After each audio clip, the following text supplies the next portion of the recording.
Bismillahirrahmanirrahim. Assalamu alaikum to everyone. Welcome to online class of Financial Statement Analysis and Valuation. Today we are conducting our third lecture and I'm your instructor Sayyida Arujna. Class, in previous lecture we discussed about the basic financial statements, which includes income statement, balance sheet and cash flow statement. We talked about the different components in these statements and how these components are helpful in financial analysis. This is our today's lecture outline, and in today's lecture we will discuss about the financial statement analysis tools. We will particularly talk about comparative financial statement analysis, which include year-to-year change analysis and index number trend analysis. A variety of tools designed to fit specific needs are available to help user analyze the financial statements.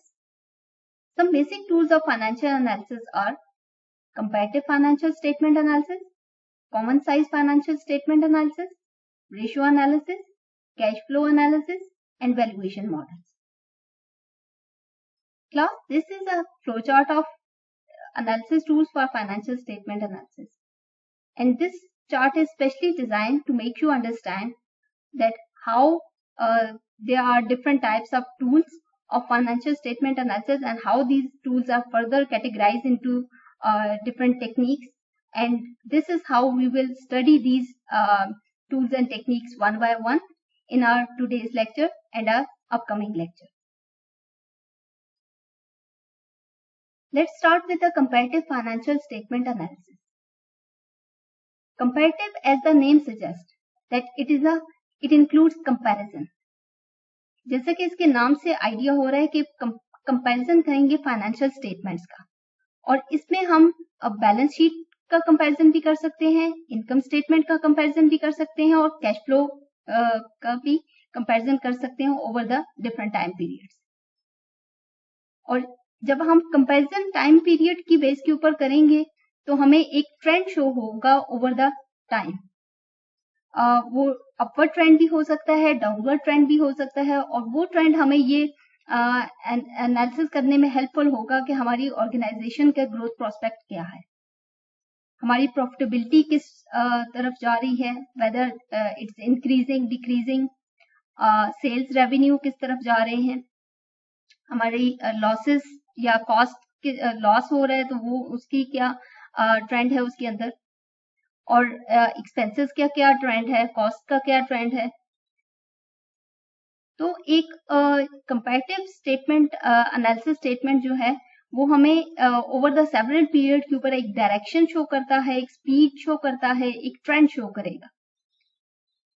Comparative statement analysis is also referred as horizontal analysis भी बोलते हैं इसको. There are two techniques of comparative analysis are especially popular in financial statement analysis. First one is year-to-year change analysis and second one is index number trend analysis. सबसे पहले हम year-to-year change analysis को देखेंगे.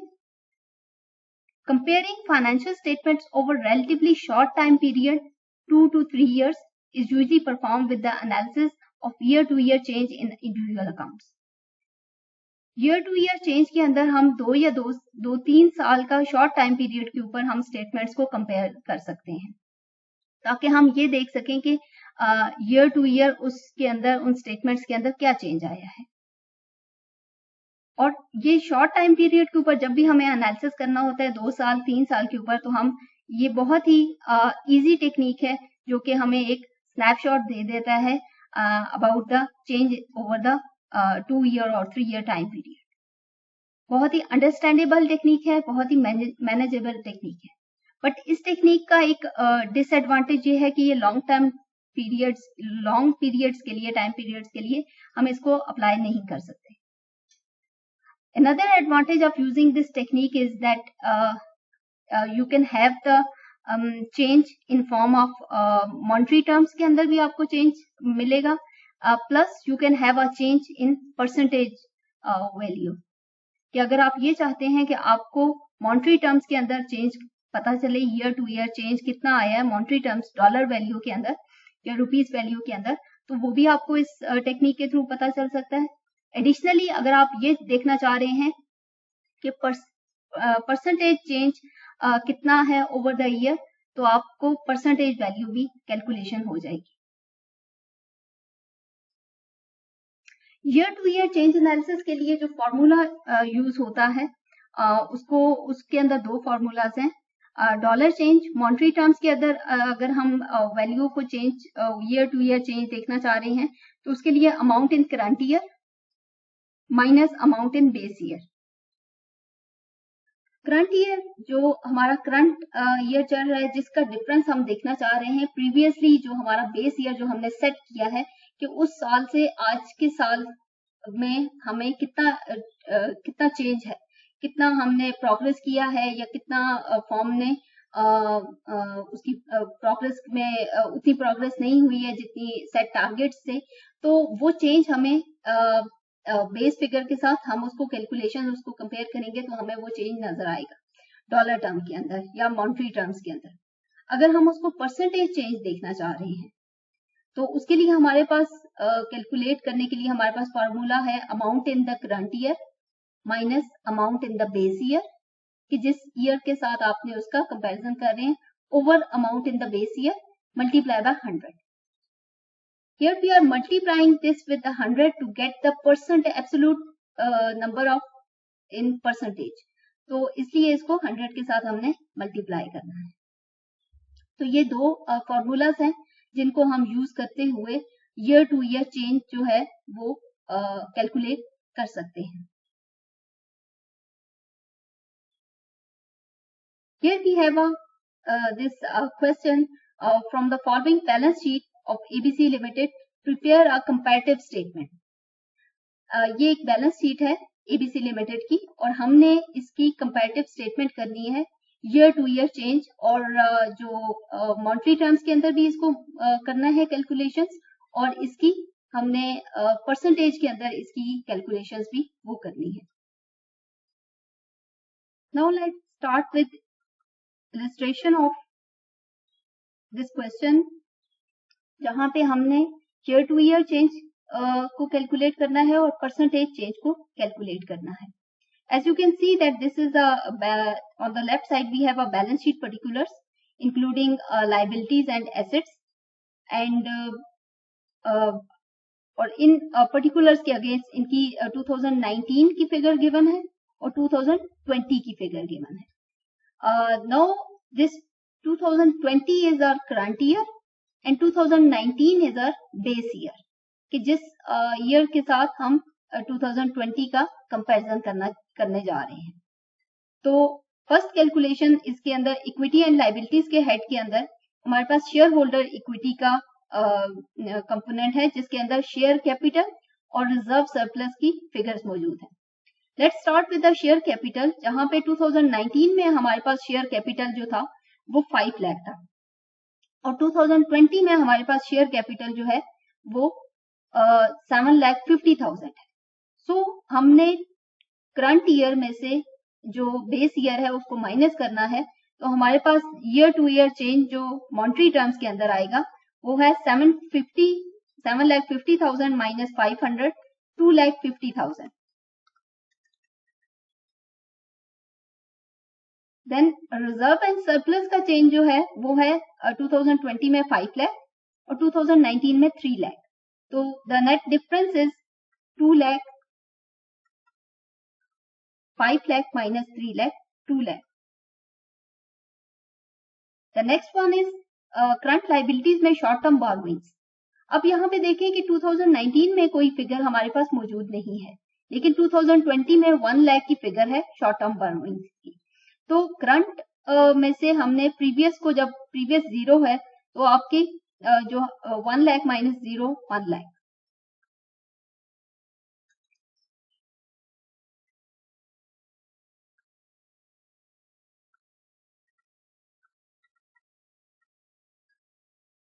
The next one is trade payables. We have figure of trade payables in 2019 is 2 lakh and in 2020 is 1,50,000। Means कि हमारे trade payables 2020 में कम हो गए थे 50,000। तो जब 2020 से हम 2019 की फिगर को माइनस करेंगे तो हमारे पास जो नेट फिगर आएगी वो होगी 50,000 बट नेगेटिव।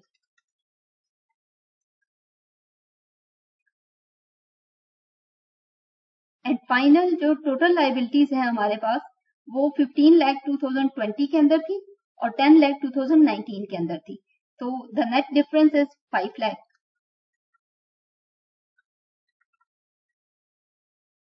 अब हम आ जाते हैं एसेट साइड पे। एसेट साइड पे लॉन्ग टर्म एसेट्स में हमारे पास फिक्स एसेट्स हैं और फिक्स एसेट की फिगर 2020 में 9 लाख थी और 2019 में 5 लाख थी। The net difference is 4 lakh.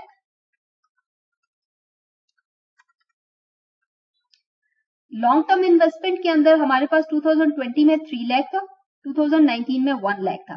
The net difference is 2 lakh. Current assets के अंदर इन्वेंट्रीज हमारे पास 2019 में 1 लाख थी और 2020 में भी हमारे पास इन्वेंट्री 1 लाख थी। The net difference is 0। Trade receivables जो कि 2019 में 2 लाख थे लेकिन 2020 में हमारे पास रिसीवेबल्स नहीं है, तो 2020 की फिगर एग्जिस्ट ही नहीं कर रही और 2019 की फिगर है, तो वो जब आप उसको करेंगे तो ये नेगेटिव में आ जाएगी। 0 माइनस 2 लाख, तो हमारे पास फिगर जो है वो 2 लाख नेगेटिव में आ जाएगी।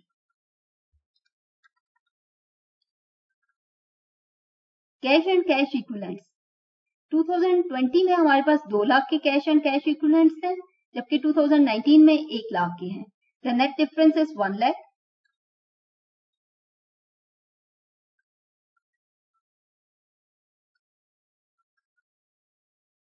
एंड अगेन जो हमारे पास टोटल एसेट्स की वैल्यू है वो उसका नेट डिफरेंस जो है वो 5 लाख होगा क्योंकि हमारे पास 2020 में 15 लाख थे और 2019 में 10 लाख थे।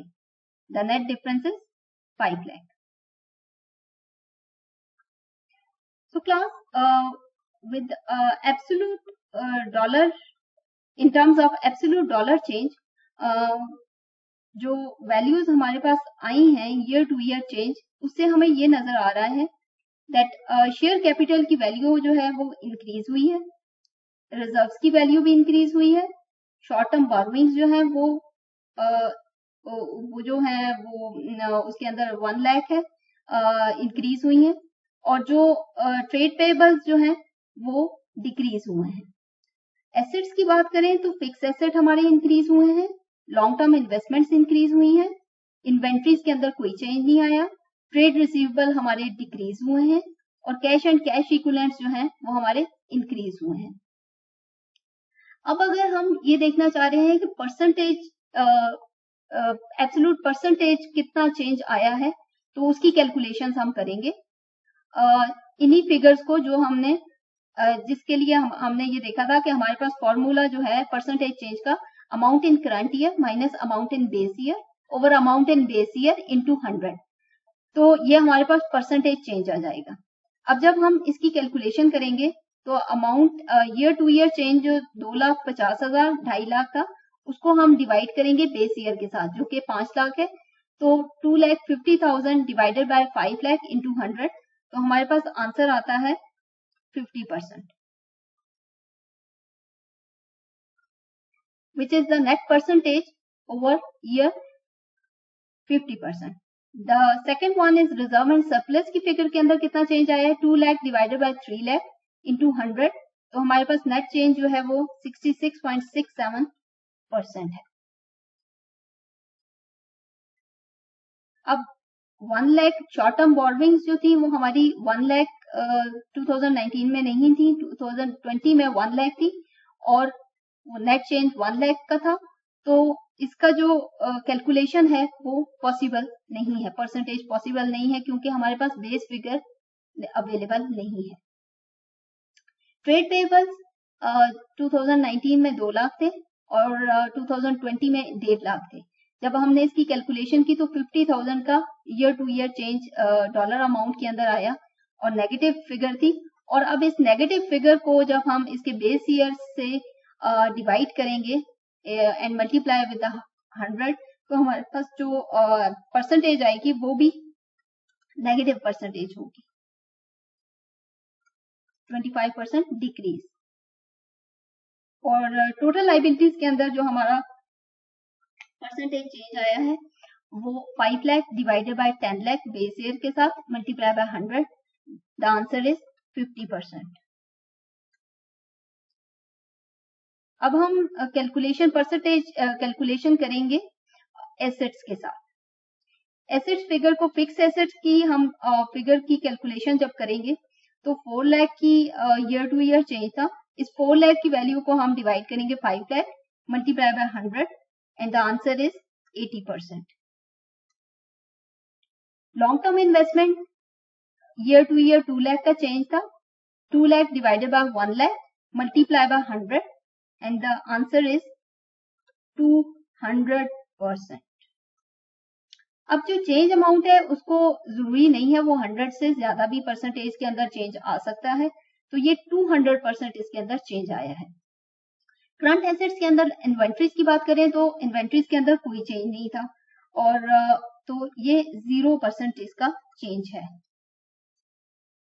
ट्रेड रिसीवेबल के अंदर हमने देखा कि 2020 के अंदर ट्रेड रिसीवेबल्स नहीं थे और ये नेट चेंज जो ईयर टू ईयर था वो 2 लाख नेगेटिव में था।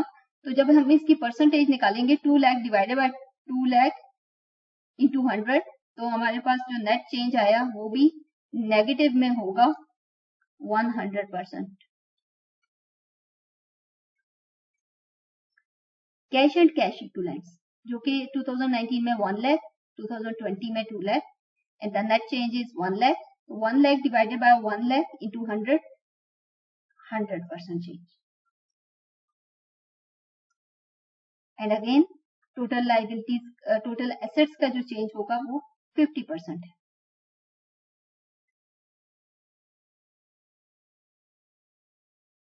अभी हमने year to year change analysis इसका इन स्टेटमेंट्स का किया है, तो हमें ये अब आइडिया हो रहा है दैट शेयर कैपिटल के अंदर हमें 50% का राइज मिला है, रिजर्व्स जो है वो 66.67% जो है उसमें इंक्रीज आया और ट्रेड पेएबल जो है वो उसके अंदर 25% का फॉल है या उसके अंदर डिक्रीज है।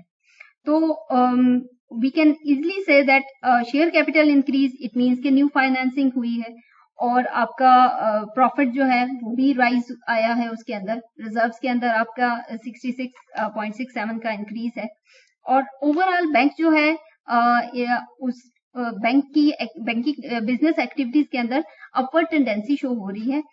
लोन्स जो है वो कम है, रिजर्व्स इंक्रीज कर रहे हैं, कैपिटल इज आल्सो इंक्रीजिंग। अब जब फाइनेंसिंग यहाँ पे इंक्रीज कर रही है इट मीन्स कि इसका इम्पैक्ट जो है other side of the balance sheet के अंदर होना चाहिए। तो we can easily observe this that fixed asset has been increase 80%।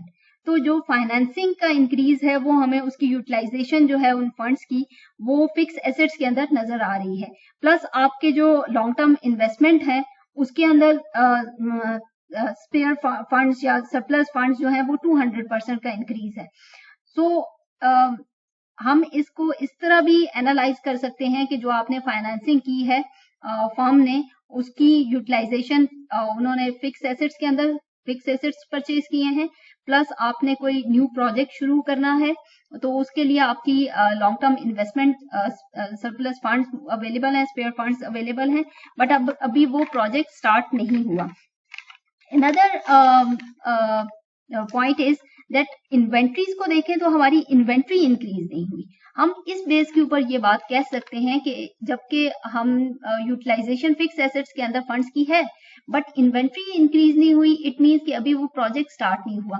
जब वो प्रोजेक्ट स्टार्ट होगा तो डेफिनेटली फिर आपकी इन्वेंट्री के अंदर भी राइज आना चाहिए। अगर आप इन्वेंट्री के अंदर राइज नहीं आएगा तो you will be short of inventory, आपका प्रोजेक्ट के अंदर आपको प्रॉब्लम्स होंगी, आपको इन्वेंट्री फिर इंक्रीज करनी पड़ेगी। तो इट मीन्स के अभी प्रोजेक्ट जो है न्यू प्रोजेक्ट जो है वो स्टार्ट नहीं हुए, दैट्स व्हाई आपकी इन्वेंट्री के अंदर हमें कोई चेंज जो है वो नजर नहीं आ रहा। ट्रेड रिसीवेबल की फिगर को देखें that there is an 100% decrease in trade receivable. तो इट मीन्स के बिजनेस ने एक जो डिसीजन लिया है, इस ऑर्गेनाइजेशन का जो एक डिसीजन है कि आपका जो है सेल्स ऑन क्रेडिट आपने कट डाउन कर दी, आपने ज्यादा से ज्यादा सेल्स जो है वो ऑन कैश रखी हुई है, या आप क्रेडिट टर्म्स एंड कंडीशन के ऊपर आप सेल्स नहीं कर रहे, इसलिए आपके ट्रेड रिसीवेबल जो है वो डिक्रीज कर रहे हैं over the time. And cash equivalents जो है वो आपके उसके अंदर सफिशिएंट इंक्रीज नजर आ रहा है 100% का। ओवरऑल कंपनी जो है वो उसका उसके अंदर इम्प्रूवमेंट नजर आ रही है फ्रॉम 2019 टू 2020। फेवरेबल चेंजेस जो हैं वो हम देख सकते हैं कंपनी के अंदर। फाइनेंशियल पोजीशन इसकी बेहतर हो रही है, इन्वेस्टमेंट पोजीशन बेहतर हो रही है, फिक्स एसेट्स इंक्रीज कर रहे हैं। But as I already said that कि आपने अभी तक न्यू प्रोजेक्ट जो है वो स्टार्ट नहीं किया। सो इस comparative analysis, year to year change analysis से we got some vital information about or hidden information about the company कि जो हमें वैसे बैलेंस शीट को देख के आइडिया नहीं होता until unless हम उसको उसके बेस ईयर के साथ जब तक कंपेयर ना कर लें। सो इस तरह हम कोई भी 2 साल का बैलेंस शीट का कंपैरिजन भी कर सकते हैं, इनकम स्टेटमेंट का कंपैरिजन भी कर सकते हैं और कैश फ्लोज का कंपैरिजन भी कर सकते हैं। कुछ लिमिटेशन है इस एनालिसिस टेक्निक की, दैट एक तो इसको आप वेरी शॉर्ट टाइम पीरियड के लिए ही यूज कर सकते हैं, लाइक 2 से 3 साल के का कंपैरिजन ही कर सकते हैं with year to year change analysis की हेल्प से। और सेकेंडली जब आपकी बेस फिगर जो नेगेटिव अमाउंट अगर आपकी बेस फिगर के अंदर है और पॉजिटिव अमाउंट आपकी जो करंट फिगर है उसके अंदर है, तो आप परसेंटेज को कंप्यूट नहीं कर सकते, उसको कैलकुलेट नहीं कर सकते, क्योंकि हमने ये पीछे यहाँ पे देखा भी कि जब अगर आपकी कोई बेस फिगर मिसिंग है और आपकी करंट ईयर के अंदर फिगर है, तो तब भी आप जो है वो परसेंटेज को कंप्यूट नहीं कर सकते। ये हमने इस एग्जांपल के अंदर भी देखा, जहां पे हमारे पास शॉर्ट टर्म बोरोइंग्स 2019 में नहीं थी लेकिन 2020 के अंदर थी। नेट चेंज 1 लाख का था, बट उसकी हम परसेंटेज कैलकुलेट नहीं कर सके। तो ये एक शॉर्टकमिंग है इस टेक्निक की। अनदर पॉइंट इज जहां पे आपकी बेस फिगर जो है वो बहुत स्मॉल हो और आपकी करंट ईयर की फिगर बहुत लार्ज हो, तो आपको एक सिग्नल ये मिलता है कि आपका एक लार्ज चेंज का सिग्नल मिलता है जब आप उसकी कैलकुलेशंस इन परसेंटेज के अंदर करते हैं, तो वो थोड़ा सा उसके अंदर बायसनेस आ जाती है। Again another limitation is that when an item has a value in the base period and none in the next period, कि आपके पास बेस पीरियड के अंदर तो वैल्यू है लेकिन नेक्स्ट पीरियड करंट ईयर के अंदर नहीं है, तो वो आपको 100% का डिक्रीज शो होगा। जैसा कि इस एग्जांपल इस इलिस्ट्रेशन के अंदर भी हमने देखा कि फॉर एग्जांपल यहाँ पे ये ट्रेड रिसीवेबल के अंदर हमारे पास बेस फिगर गिवन है, बट करंट ईयर के अंदर फिगर नहीं है, तो 100% का डिक्रीज हमें शो हो रहा है। These points are underscored in illustration in next slide. इन्हीं limitation points को हम इस illustration के थ्रू भी देखते हैं कि जो complications arise होती हैं जब हम year to year analysis करते हैं। net income अगर तो नेगेटिव होगी, लॉस के अंदर होगी, तो वो ब्रैकेट्स के अंदर होगी। सो पीरियड 1 के अंदर हमारे पास वैल्यू है $4,500 लॉस के अंदर, और पीरियड 2 के अंदर हमारे पास वैल्यू है 1500। तो हमने जो जब 1500 से 4500 को माइनस करेंगे, 4500 ऑलरेडी माइनस फिगर है, तो हमारे पास जो अमाउंट आएगी वो है 6000। 1500 माइनस इंटू माइनस ऑफ 4500, तो 6000 की फिगर आएगी। और ये नेट चेंज है ईयर टू ईयर अमाउंट के टर्म्स के अंदर, और इसकी फिर परसेंटेज आप कैलकुलेट नहीं कर सकते क्योंकि जो आपकी बेस फिगर है वो नेगेटिव है, तो वो परसेंटेज कैलकुलेशन इसकी नहीं हो सकती। Then comes the tax expense. Tax के अंदर जो आपका फर्स्ट पीरियड की फिगर है जो वो है 2000, बेस पीरियड की फिगर 2000 है, और जो आपका करंट ईयर है वो नेगेटिव फिगर है। तो नेगेटिव फिगर -1000 -2000 जब करेंगे तो हमारे पास वैल्यू आएगी 3000, जो कि माइनस माइनस प्लस होके but the sign would be negative, और वो लॉस के अंदर होगी, और वो नेगेटिव फिगर होगी, और वो 3000। उसकी भी हम परसेंटेज कैलकुलेशंस नेगेटिव फिगर की हम नहीं कर सकते उसकी calculate. Then comes cash. Base period के अंदर हमारे पास कैश की अमाउंट है $10, और करंट ईयर में हमारे पास अमाउंट है $2010। तो $2010 -10 हमारे पास 2000 की फिगर आएगी। और हमने ये कहा था कि जब बेस पीरियड में हमारे पास अमाउंट जो है वो उसकी फिगर स्मॉल हो तो एक लार्ज सिग्नल हमें ये मिलता है कि एक बहुत ग्रैंड चेंज जो है वो, तो ये 20,000 परसेंट का हमें जो है वो एक चेंज जो है वो नजर आ रहा है। Then comes notes payable. Base period में हमारे पास नोट्स पेबल की फिगर अवेलेबल नहीं है, लेकिन करंट पीरियड के अंदर 8,000 की फिगर है, और 8,000 -0 8,000, और उसकी भी अगेन हम परसेंटेज कैलकुलेट नहीं कर सकते क्योंकि 8,000 को हमने बेस फिगर के साथ डिवाइड करके इंटू 100 करना होता है, तो वो अवेलेबल नहीं है। Then comes notes receivable. Base period के अंदर 10,000 के नोट्स रिसीवेबल हैं, जबकि करंट ईयर के अंदर हमारे पास ये फिगर नहीं है। तो जब उसका नेट चेंज होगा तो वो 10,000 है, और उसकी परसेंटेज जो हम निकालेंगे वो 100%, अगेन नेगेटिव, उसकी परसेंटेज भी नेगेटिव होगी। सो इस तरह ये कुछ कॉम्प्लिकेशंस हैं इस टेक्निक के साथ, जिसकी वजह से समटाइम अगर हमारी जो बैलेंस शीट है उसके अंदर इस तरह के कोई फैक्टर्स या कंपोनेंट्स की फिगर्स इस तरह की हों, तो फिर हमें इस टेक्निक के अलावा कुछ और टेक्निक्स की तरफ जाना पड़ता है। फिर हम इन टेक्निक्स के ऊपर रिलाई नहीं कर सकते for analysis. So class, this is all about our today's lecture, and any question and queries are most welcome, and thanks for joining. Allah Hafiz.